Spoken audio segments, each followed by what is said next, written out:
Now I planned out all of my soap of the months ago. I actually planned the whole year in advance, and I made one tiny mistake. I was going to do a dandelion and honey soap, but the dandelions are about gone. I did try to find some. I did go foraging for them, and I found about 2, but I really need a pint of them. So I decided to switch it up and do a yarrow and witch hazel soap. Now yarrow grows plentifully here on Kowalski Mountain, and I can find it all over the place. So let's go forage and find some yarrow.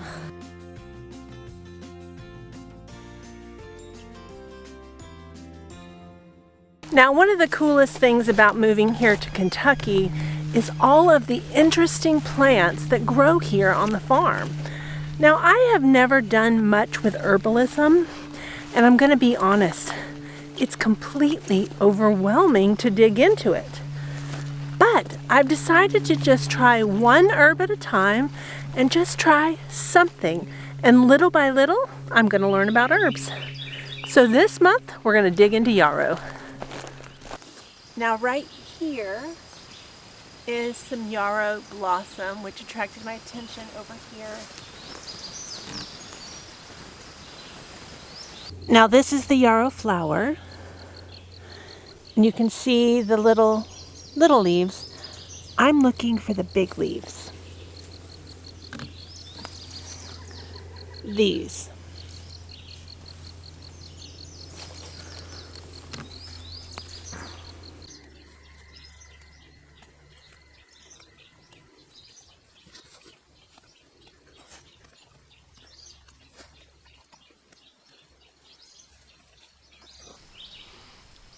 I think I've got enough, so let's go brew some tea. All right, so for today's soap making, I need just under 12 ounces of water for my soap. So I'm gonna go ahead and measure out a little bit more than that to make sure that we have plenty.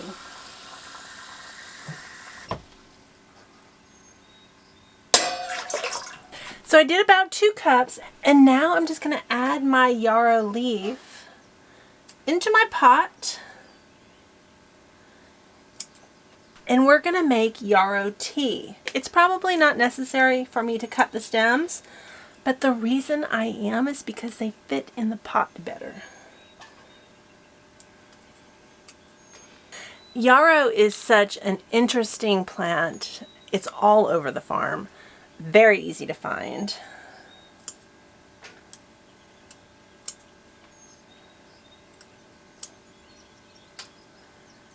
I went in areas where the grass wasn't cut so that the leaves would be longer, rather than all that's been regularly cut.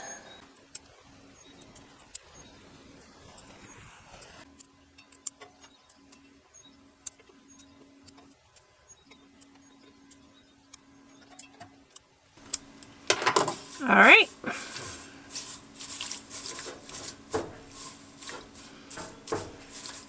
We're going to bring this up to a boil, and we're going to let that steep, and then we're going to make our yarrow and witch hazel soap.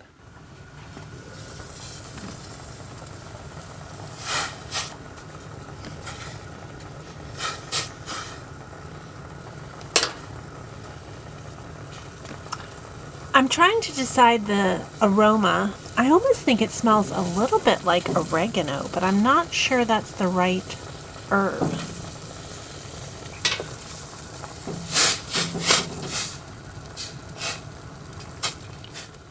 Now the yarrow tea is brewed, strained, and chilled, and it's ready for us to make soap. Now let's go ahead and measure out the amount of tea we need.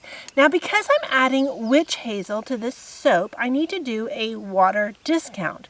That means I need to use less water to make up for the additional liquid I'm going to be adding to the soap. So with my water discount, I need 274 grams of yarrow tea.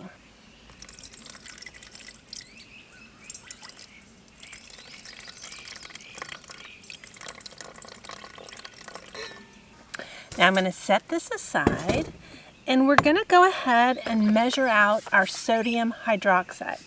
Now, if you've never made cold processed soap before, sodium hydroxide is also known as lye, and it is a dangerous chemical. Now, when we work with lye, we need to wear the appropriate safety equipment. Now, today, it's a warm day. It's at least 70 some degrees, if not 80, and I'm wearing long sleeve, long pants, and shoes. And we're gonna go ahead and add the gloves. And the gloves are gonna remain on until the dishes are done.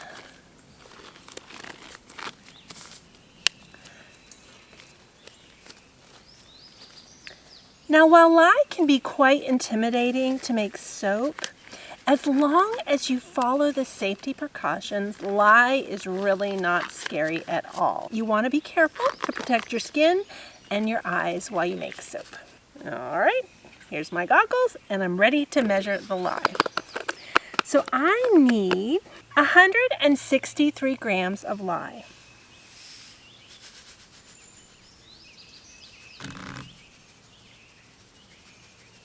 Now we're going to go ahead and dissolve the lye into the Yarrow tea. Now, I've never worked with Yarrow tea, so I don't really know how this is going to behave. I don't know if there's sugars in this. Now, we want to make sure this is completely dissolved. It's so interesting, the colors that it's changing. Now, of all the soaps I've ever made, other than the unscented, I think this is going to be the most simple soap I've ever made. There's no fragrance in it. There's no exfoliants. There's no colorants. It's just pure herbal soap with the witch hazel. Now, witch hazel is a natural astringent, and we're going to add that at the end, not at the beginning, because it can have some interesting chemical reactions with the lye. Now, after the lye has been saponified, those reactions are not nearly as intense. We can expect some accelerated trace today, which we're going to be cautious about. Now, we want to make sure this is completely dissolved before we go on to the next step. Now, I talked about the witch hazel. Witch hazel is a natural astringent, good for your skin. And Yarrow also has antibacterial and anti-inflammatory properties. Now, right now, this can be heating up quite extensively. Yep, we're at 130. Let me put my hot mat under this. We're at 193 degrees. Now we need this to come down between 100 and 110. Now my oils right now are at about 120, so that's good.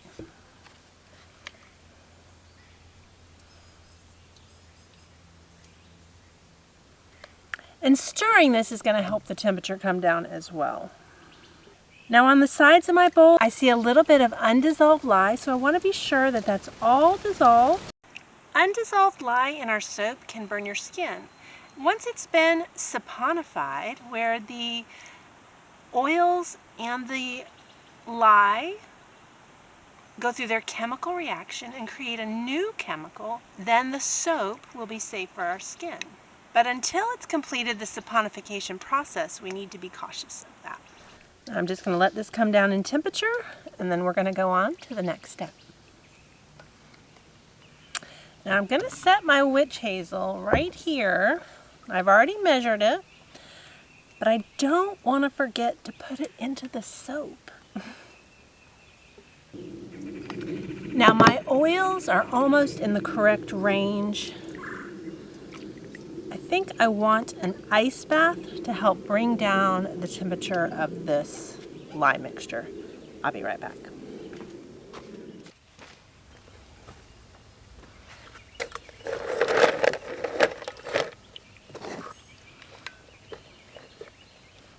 And this is starting to come down really nicely now.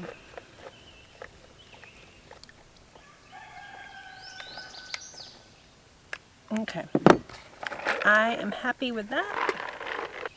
When we add our lye mixture, we always add the lye to the oils. So we're going to dump that in. And now the magic of saponification is going to happen. I'm going to use my stick blender, burp it.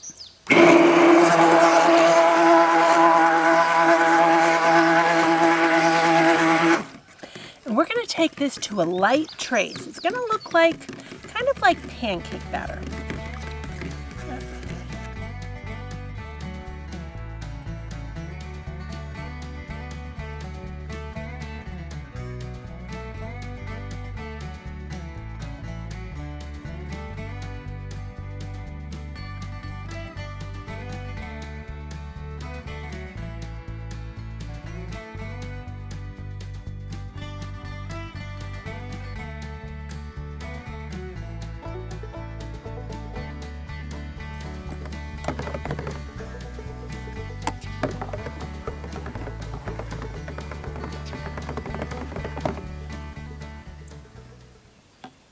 Okay, I think I'm going to stop there. I'm kind of afraid to go much further. And I say that because I have no idea how the witch hazel is really going to react. All right, here goes nothing.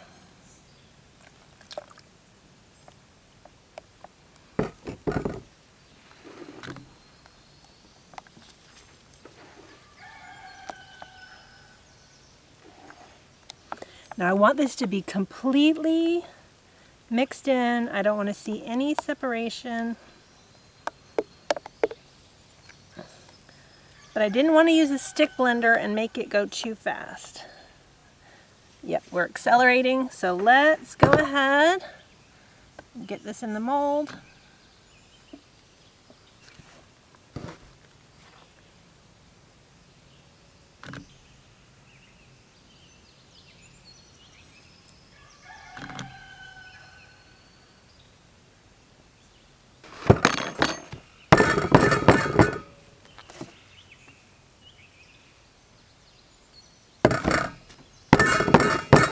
Let's get out our extra molds. I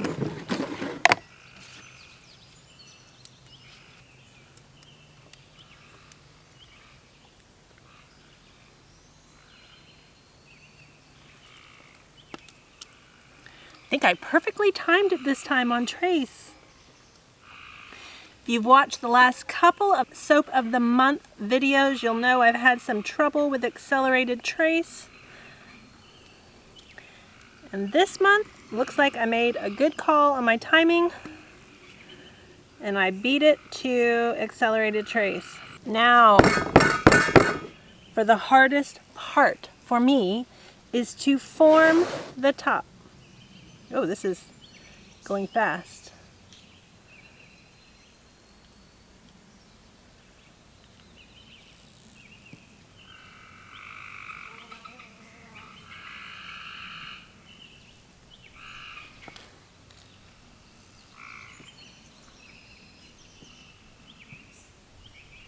I timed that perfectly. I'm so pleased, and I actually love this color already, considering there were no colorants added to this soap.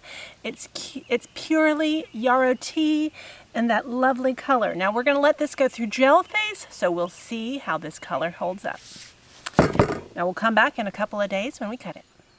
It's been about 24 hours since I made the Yarrow infused witch hazel soap, and it's time to cut it. Now I see something that makes me a little nervous. There's a crack here across the top, which I believe means it got really hot really fast in the cooler. I'd have to look that up for sure, but I'm pretty sure that's what happens when that occurs. Let's see how it came out. Now when I opened the cooler, you could definitely smell the witch hazel in the cooler. That was like the overwhelming scent.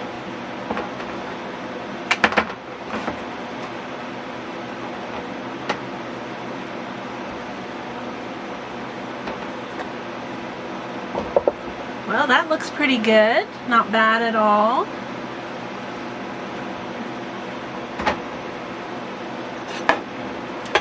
And I'm going to lay the soap on its side so we don't crush the top. And here we go. I'm going to use the crinkle cutter this month. I haven't used the crinkle cutter in a while.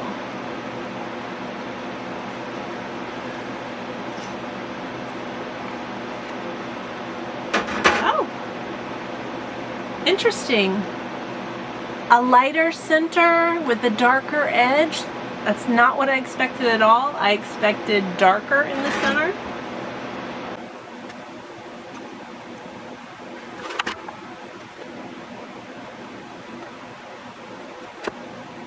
It'll definitely be interesting to see how it cures and the color changes. Now when I do a photograph for my thumbnail, I always wait till it's cured. So we will definitely see it then.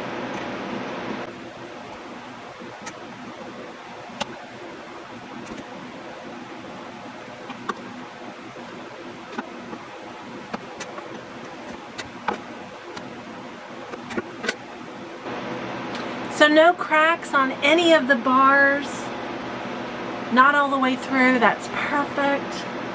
Now I hope that the one thing that this soap shows you is you don't have to add a lot of fancy things to your soap to create great soap. This was an herb infused tea that we used my normal oil blend and made soap. No fancy colorants, no fancy essential oils, just soap and pure ingredients. Now witch hazel adds a nice astringent quality to the soap, and yarrow is well known for its antibacterial, anti-inflammatory, and there's something else. There's another benefit for yarrow, but it's just really good for your skin. Now this soap doesn't have a great aroma, which is fine. Soap doesn't always have to have that. Sometimes it's just good for cleaning. Well friends, as always, I really appreciate you watching, especially to the very end. If you haven't hit that subscribe button yet, hit that button. We'd love you to be a part of the Kowalski Mountain family. Thanks so much. We'll see you next time.